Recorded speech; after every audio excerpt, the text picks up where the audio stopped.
50,000, 1 ಲಕ್ಷ, 1.5 ಲಕ್ಷ ರೂಪಾಯಿಗಳಷ್ಟು ಕಡಿಮೆ ಪ್ರಮಾಣದ ಆಸ್ತಿ ತೆರಿಗೆಗಳನ್ನು ಬಾಕಿ ಉಳಿಸ್ಕೊಂಡಿರ್ತಕ್ಕಂಥ ಮಧ್ಯಮ, ಕೆಳ ಮಧ್ಯಮ ಮತ್ತು ಬಡ ಕುಟುಂಬಗಳ ಆಸ್ತಿಗಳ ಮಾಲೀಕರುಗಳನ್ನು ಆ ಆಸ್ತಿಗಳನ್ನು ಹರಾಜು ಹಾಕುವಂಥ ಕೆಲಸವನ್ನು ಮಾಡಲಿಕ್ಕೆ ಪಾಲಿಕೆಗಳು ಮುಂದಾಗಿರ್ತಕ್ಕಂಥದ್ದು ನಮಗೆಲ್ಲ ಗೊತ್ತಿರ್ತಕ್ಕಂಥದ್ದು. 3 ದಿನಗಳ ಹಿಂದೆ 41 ಇಂಥ ಸ್ವತ್ತುಗಳನ್ನು ಪಾಲಿಕೆ ವಶಕ್ಕೆ ಪಡ್ಕೊಳ್ತಾ ಇದ್ದೀವಿ ಅನ್ನೋ ಒಂದು ಆದೇಶವನ್ನು ಎಲ್ಲ ಪತ್ರಿಕಾ ಪ್ರಕಟಣೆಯಲ್ಲಿ ಕೊಡೋದ್ರ ಮೂಲಕ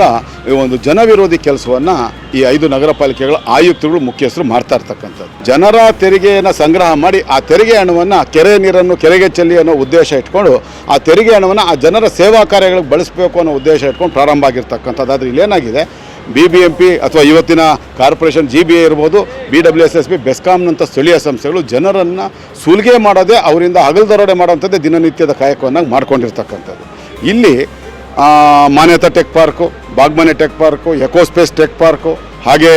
ಮೀನಾಕ್ಷಿ ಮಾಲ್ನಂಥ ಮಾಲ್ಗಳು, ಹಾಗೆ MS ರಾಮಯ್ಯ ಕುಟುಂಬ ವರ್ಗದ ಶಿಕ್ಷಣ ಸಂಸ್ಥೆಗಳು ತಲಾ 16 ಕೋಟಿ ರೂಪಾಯಿಗಳಷ್ಟು ಆಸ್ತಿ ತೆರಿಗೆಗಳನ್ನು ಬಾಕಿ ಉಳಿಸ್ಕೊಂಡಿದ್ರು ಕೂಡ ಇಲ್ಲಿ ಡಿಫಾಲ್ಟರ್ಸ್ ಪಟ್ಟಿಯಲ್ಲಿ ಅವರ ಹೆಸರುಗಳು ನಾಪತ್ತೆ ಆಗಿರ್ತಕ್ಕಂಥದ್ದು ಹಲವಾರು ಸಂಶಯಗಳಿಗೆ ಎಡೆ ಮಾಡಿಕೊಟ್ಟಿದೆ. ಕಂದಾಯ ಇಲಾಖೆ ಎಷ್ಟು ಪಾರದರ್ಶಕವಾಗಿ ಕೆಲಸ ಮಾಡ್ತಾ ಇದೆ ಅನ್ನೋದಕ್ಕೆ ಇದೊಂದು ಸ್ಪಷ್ಟವಾದಂಥ ನಿದರ್ಶನ ಅಂತ ನಾನು ಹೇಳೋಕ್ಕೆ ಇಷ್ಟಪಡ್ತೀನಿ. ಅಂಥದ್ರಲ್ಲಿ ಅಂಥವರಿಂದ ಆಸ್ತಿ ತೆರಿಗೆ ವಸೂಲಿ ಮಾಡೋಕ್ಕೆ ಮುಂದಾಗದೆ ಧೈರ್ಯ ತೋರಿಸಿದೆ ಇವರು ಸಾಮಾನ್ಯ ವರ್ಗದ ಆಸ್ತಿಗಳನ್ನು ಹರಾಜು ಹಾಕೋದಕ್ಕೆ ಮುಂದಾಗಿರ್ತಕ್ಕಂಥದ್ದು, ವಶಕ್ಕೆ ಸುಪರ್ದಿಗೆ ತೊಗೊಳ್ಳೋಂಥದ್ದಕ್ಕೆ ಮುಂದಾಗಿರುವಂಥ ಈ 5 ಪಾಲಿಕೆ ಆಯುಕ್ತರಿಗೆ ನಾನು ಇವತ್ತು ಒಂದು ದಾಖಲೆಗಳನ್ನು ಕೊಟ್ಟು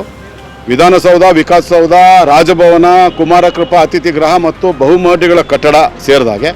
ಬೆಂಗಳೂರು ನಗರದ 5 ಪಾಲಿಕೆಗಳ ವ್ಯಾಪ್ತಿಯಲ್ಲಿರ್ತಕ್ಕಂಥ ಸರ್ಕಾರಿ ಕಟ್ಟಡಗಳು ಕಳೆದ 18 ವರ್ಷದಿಂದ ಒಂದೇ ಒಂದು ರೂಪಾಯಿ ಕೂಡ ಸೇವಾ ತೆರಿಗೆಯನ್ನು ಪಾವತಿ ಮಾಡದೆ ಸುಮಾರು 473 ಕೋಟಿ ರೂಪಾಯಿಗಳಷ್ಟು ಬೃಹತ್ ಮೊತ್ತದ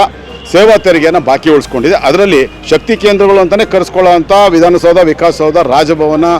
ಕುಮಾರಕೃಪಾ ಅತಿಥಿ ಗೃಹ ಮತ್ತು ಬಹುಮಹಡಿಗಳ ಕಟ್ಟಡ, ಈ 5 ಕಟ್ಟಡಗಳೇ ಸುಮಾರು 14,93,00,000 ರೂಪಾಯಿಗಳಷ್ಟು ಬೃಹತ್ ಮೊತ್ತದ ಸೇವಾ ತೆರಿಗೆಯನ್ನು ಬಾಕಿ ಉಳಿಸ್ಕೊಂಡಿದೆ. ನಿಯಮಾನುಸಾರ ಕಡ್ಡಾಯವಾಗಿ ಎಲ್ಲ ಮೂಲಭೂತ ಸೌಕರ್ಯಗಳನ್ನು ಪಾಲಿಕೆಗಳಿಂದ ಪಡ್ಕೊಳ್ಳುವಂಥ ಈ ಕಟ್ಟಡಗಳು, ಅದು ತ್ಯಾಜ್ಯ ವಿಲೇವಾರಿ ಕಾರ್ಯದ ಸೇವೆ ಇರ್ಬೋದು ಅಥವಾ ಬೀದಿ ದೀಪಗಳ ಸೇವೆ ಇರ್ಬೋದು, ಆ ಕಟ್ಟಡಗಳಿಗೆ ಅಗತ್ಯ ಇರತಕ್ಕಂಥ ಚರಂಡಿ ಮಾರ್ಗ, ಪಾದಚಾರಿ ಮಾರ್ಗ, ರಸ್ತೆಗಳ ಅಭಿವೃದ್ಧಿ ಕಾರ್ಯ ಎಲ್ಲವನ್ನು ಮಾಡಿಸ್ಕೊಳ್ಳೋವಂಥದ್ದು ಕಡ್ಡಾಯವಾಗಿ ನಿಯಮಾನುಸಾರ ನಮ್ಮ ಸಂವಿಧಾನದನ್ವಯ ಅವರು ಇಂತಿಷ್ಟು ಪ್ರಮಾಣದ ಸೇವಾ ತೆರಿಗೆಯನ್ನು ಪಾವತಿ ಮಾಡಲೇಬೇಕು. ಆಸ್ತಿ ತೆರಿಗೆಯಿಂದ ವಿನಾಯಿತಿ ಇರುತ್ತೆ ಸರ್ಕಾರಿ ಕಟ್ಟಡಕ್ಕೆ, ಆದರೆ ಸೇವಾ ತೆರಿಗೆಯನ್ನು ಪಾವತಿ ಮಾಡಲೇಬೇಕಿದೆ.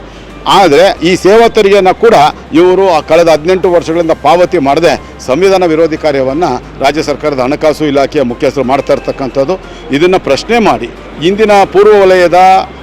ವಲಯ ಆಯುಕ್ತರಾಗಿದ್ದಂಥ ಸ್ನೇಹಲ್ ಅಂತ IAS ಅಧಿಕಾರಿ, ಪ್ರಾಮಾಣಿಕ ಅಧಿಕಾರಿ, ಈ 5 ಕಟ್ಟಡಗಳು ಪಾವತಿ ಮಾಡಬೇಕಾಗಿರ್ತಕ್ಕಂಥ ಸೇವಾ ತೆರಿಗೆಯನ್ನು ಕೂಡಲೇ ಪಾವತಿ ಮಾಡಬೇಕು ಅಂಥೇಳಿ ಡಿಮ್ಯಾಂಡ್ ನೋಟಿಸನ್ನು ಕಳಿಸ್ತಾರೆ. ಆ ಡಿಮ್ಯಾಂಡ್ ನೋಟಿಸ್ ಕೊಟ್ಟಿದ್ದಕ್ಕೆ ಅವರಿಗೆ ಸಿಕ್ಕಂಥ ಒಂದು ಭಾಗ್ಯ ಏನು ಅಂತಂದರೆ ಟ್ರಾನ್ಸ್ಫರ್ ಭಾಗ್ಯ, ಅವ್ರನ್ನ ವರ್ಗಾವಣೆ ಭಾಗ್ಯವನ್ನು ಸಿದ್ದರಾಮಯ್ಯನವ್ರ ಸರ್ಕಾರ ದಯಪಾಲಿಸಿ ಇಲ್ಲಿಂದ ಎತ್ತಗಣಿ ಮಾಡುವಂಥ ಕೆಲಸವನ್ನು ಮಾಡ್ತು. ಹಾಗಾಗಿ ನಾನು 5 ಪಾಲಿಕೆಗಳ ಆಯುಕ್ತರುಗಳು, GBA ಮುಖ್ಯ ಆಯುಕ್ತರು, GBA ವಿಶೇಷ ಆಯುಕ್ತರು, ಕಂದಾಯ ಇಲಾಖೆ ಇವರಿಗೆ ನಾನು ಆಗ್ರಹ ಮಾಡೋದು, ನಿಜಕ್ಕೂ ನಿಮ್ಗೆ ಇಚ್ಛಾಶಕ್ತಿ ಇದ್ದರೆ ನೀವು ಪ್ರಜಾಪ್ರಭುತ್ವ ವ್ಯವಸ್ಥೆಯಲ್ಲಿ ಪ್ರಜೆಗಳಿಗೂ ಒಂದೇ ನ್ಯಾಯ, ಪ್ರಜೆಗಳನ್ನು ಆಳ್ವಿಕೆ ಮಾಡೋಂಥವ್ರಿಗೂ ಒಂದೇ ನ್ಯಾಯ, ಬಡವ್ರಿಗೂ ಒಂದೇ ನ್ಯಾಯ, ಬಲ್ಲಿದ್ರಿಗೂ ಒಂದೇ ನ್ಯಾಯ ಅನ್ನೋ ಧ್ಯೇಯ ವಾಕ್ಯವನ್ನು ನೀವು ಅಳವಡಿಸ್ಕೊಂಡಿದ್ದೆ. ಆದರೆ ನಿಜಕ್ಕೂ ನಿಮ್ಗೆ ಇಚ್ಛಾಶಕ್ತಿ ಇದ್ದರೆ ಅಥವಾ ನಿಮಗೆ ತಾಕತ್ತು ಅನ್ನೋದೇ ಇದ್ದರೆ ನೀವು ಜನರ ಆಸ್ತಿಗಳನ್ನು, ಸಾಮಾನ್ಯ ಜನರ ಆಸ್ತಿಗಳನ್ನು ನೀವು ಹರಾಜು ಹಾಕೋದಕ್ಕಿಂತಲೂ ಮುಂಚಿತವಾಗಿ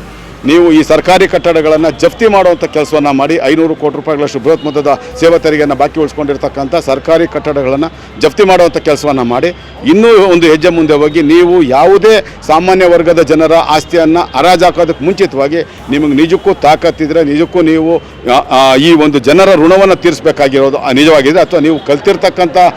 ನೀವೇನು ಓದಿದ್ದೀರ, ಯಾವ ಉದ್ದೇಶ ಇಟ್ಕೊಂಡು ಪ್ರಮಾಣವನ್ನು ಮಾಡಿಕೊಂಡು ನೀವು ಆ ಹುದ್ದೆ ಜವಾಬ್ದಾರಿಯನ್ನು ಸ್ವೀಕಾರ ಮಾಡಿರ್ತೀರ IAS ಅಧಿಕಾರಿಗಳು, ನಿಜಕ್ಕೂ ನಿಮ್ಗೆ ಆ ಇಚ್ಛಾಶಕ್ತಿ ಇದ್ದರೆ, ಆ ಧ್ಯೇಯ ಶಕ್ತಿ ಇತ್ತು ಅಂದರೆ ನೀವು ವಿಧಾನಸೌಧ, ವಿಕಾಸಸೌಧ, ರಾಜಭವನ, ಕುಮಾರಕೃಪಾ ಅತಿಥಿ ಗೃಹ ಮತ್ತು ಬಹುಮಹಡಿಗಳ ಕಟ್ಟಡವನ್ನು ಒಂದು ದಿನದ ಮಟ್ಟಿಗಾದರೂ ಬೀಗ ಜಡಿಯುವಂಥ ಧೈರ್ಯವನ್ನು, ಪ್ರಾಮಾಣಿಕತೆಯನ್ನು ತೋರಿಸುವಂಥ ಕೆಲಸವನ್ನು ನೀವು ಮಾಡಬೇಕು ಅನ್ನೋ ಆಗ್ರಹವನ್ನು ನಾನು ಮಾಡಿದ್ದೇನೆ. ಅಂತಿಮವಾಗಿ ಇವತ್ತಿಂದ ನಾವು ನಿಯಮಾನುಸಾರ ನಾವು ದೂರನ್ನು ಕೊಟ್ಟು 15 ದಿನಗಳ ಕಾಲ ಇವರೇನು ಆ್ಯಕ್ಷನ್ ತೊಗೊಳ್ತಾರೆ ಅನ್ನೋದು ಕಾದು ನೋಡಬೇಕಾಗಿರೋದ್ರಿಂದ ಇನ್ನೊಂದು 17-18 ದಿನಗಳ ನಂತರ ಇವರೇನು ಆದೇಶ ಏನು ಮಾಡದೆ ಹೋದರೆ, ಈಗಾಗಲೇ ಮುಖ್ಯ ಆಯುಕ್ತರು ನನಗೆ ಮಾತನ್ನು ಕೊಟ್ಟಿದ್ದಾರೆ, ಹಾಗೆ ವಿಶೇಷ ಆಯುಕ್ತರು ಮನೀಶ್ ಮದ್ಗಿಲ್ ಅವರು ಮಾತನ್ನು ಕೊಟ್ಟಿದ್ದಾರೆ. ನಾಳೆನೇ ರಾಜ್ಯ ಸರ್ಕಾರದ ಹಣಕಾಸು ಇಲಾಖೆಯ ಪ್ರಧಾನ ಕಾರ್ಯದರ್ಶಿಗೆ ಪತ್ರವನ್ನು ಬರೆದು ಡಿಮ್ಯಾಂಡ್ ನೋಟಿಸನ್ನು ಬರೆದು ಆ ಸೇವಾ ತೆರಿಗೆಯನ್ನು ಪಾವತಿ ಮಾಡುವಂಥ ಆಗ್ರಹವನ್ನು ಮಾಡ್ತೀವಿ ಅಂತ. ಒಂದು ವೇಳೆ ಮಾಡದೆ ಹೋದರೆ ನಾನು ಈಗಾಗಲೇ ಹೇಳಿದಾಗ ಇನ್ನೊಂದು 17-18 ದಿನಗಳ ನಂತರ ನಮ್ಮ ವಕೀಲರ ಮೂಲಕ ಈ ಎಲ್ಲ ಸರ್ಕಾರಿ ಕಟ್ಟಡಗಳ ಸೇವಾ ತೆರಿಗೆಯನ್ನು ಪಾವತಿ ಮಾಡಬೇಕು ಅಂತೇಳಿ ಹಣಕಾಸು ಇಲಾಖೆಯ ಪ್ರಧಾನ ಕಾರ್ಯದರ್ಶಿಗಳ ವಿರುದ್ಧ ನಾನು ಸಾರ್ವಜನಿಕ ಹಿತಾಸಕ್ತಿ ಮೊಕದ್ದಮೆ ದಾಖಲು ಮಾಡ್ತಾ ಇದ್ದೀನಿ ಅಂತ ಹೇಳಕ್ಕೆ ಇಷ್ಟಪಡ್ತೀನಿ.